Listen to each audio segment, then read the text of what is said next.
I like ARFs as much as anybody, but they can present a problem when you're trying to pull a long servo extension through a tail section. The manufacturers usually leave a string in here that's barely long enough, but pulling the servo lead with the safety clip on the connection can be tough to get through the structure because it keeps catching on things. Look closely at this connector and you can see the residue of the tape I used because the safety clip wouldn't fit through the structure where the string was. Then I found out about shrink wrapping it.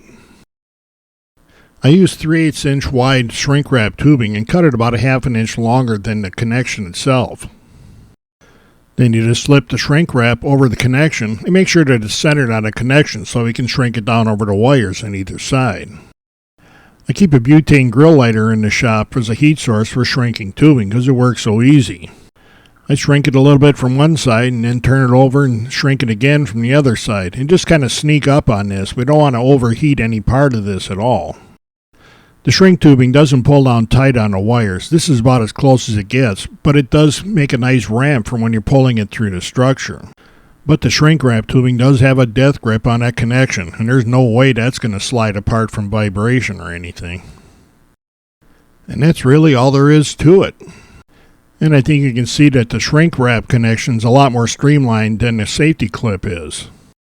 The safety clips do work, and I use them all the time on things like connecting my ailerons when I put a plane together. But for pulling it through the structure, I use shrink wrap tubing all the time.